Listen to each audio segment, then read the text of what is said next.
Hello' everyone, জিকে online YouTube চেনেললৈ আপোনালোক সকলোকে স্বাগতম জনাইছোঁ।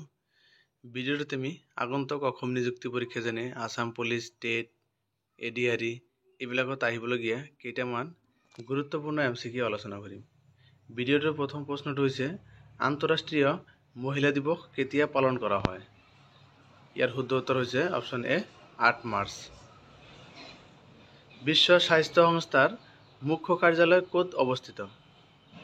ইয়াৰ শুদ্ধ উত্তৰ অপশ্যন চি জেনেভা। অসম ৰাজ্যিক সংগ্ৰহালয়খন ক'ত অৱস্থিত? শুদ্ধ উত্তৰ অপশ্যন এ গুৱাহাটী। ৰঞ্জী ট্ৰফীৰ তলত দিয়া কোনটো খেলৰ সৈতে জড়িত? শুদ্ধ উত্তৰ অপশ্যন ডি ক্ৰিকেট খেল।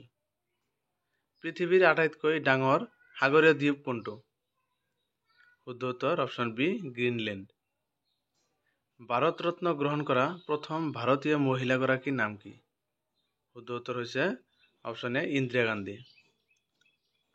শ্ৰীলংকাৰ ৰাজধানীৰ নাম কি? ইয়াৰ শুদ্ধ উত্তৰ অপশ্যন বি কলম্বো। প্ৰতি বছৰে কোন তাৰিখে বিশ্ব জল দিৱস পালন কৰা হয়? শুদ্ধ উত্তৰ অপশ্যন বি 22 মাৰ্চ। মালিনী থান অসমৰ কোন জিলাত অৱস্থিত? শুদ্ধ উত্তৰ অপশ্যন এ ধেমাজি জিলা। কোন গৰাকী ব্যক্তিক শ্বাহিদ-ই আজম বুলি কোৱা হয়? শুদ্ধ উত্তৰ অপশ্যন বি ভগত সিং। শৰীৰৰ আটাইতকৈ ডাঙৰ গ্ৰন্থিটো কি?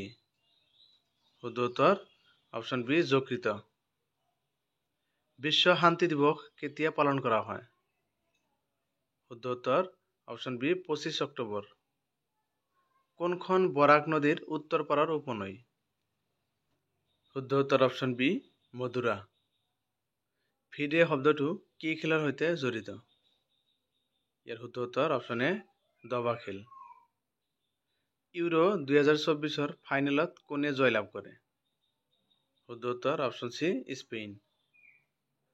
গোৱাৰ ৰাজধানীৰ নাম কি? শুদ্ধ উত্তৰ হৈছে অপশ্যন চি পানাজী। শেহতীয়াকৈ কাক লোকসভাত কংগ্ৰেছৰ উপনেতা হিচাপে নিযুক্তি দিয়া হৈছে? শুদ্ধ উত্তৰ অপশ্যন বি গৌৰৱ গগৈ। নীতি আয়োগ কেতিয়া গঠন কৰা হৈছে? শুদ্ধ উত্তৰ অপশ্যন বি 1 জানুৱাৰী 2015। ভূপেন হাজৰিকাক কিমান চনত অসম ৰত্ন বঁটা প্ৰদান কৰা হৈছিল? শুদ্ধ উত্তৰ অপশ্যন বি 2008 চনত। প্ৰথমবাৰৰ বাবে কিমান চনত জ্ঞানপীঠ বঁটা প্ৰদান কৰা হৈছিল? শুদ্ধ উত্তৰ অপশ্যন বি 1965 চনত। থেংক ইউ ফৰ ৱাচিং। ভিডিঅ'টো চাই ভাল লাগিলে লাইক, কমেণ্ট আৰু ছাবস্ক্ৰাইব কৰিবলৈ নাপাহৰিব।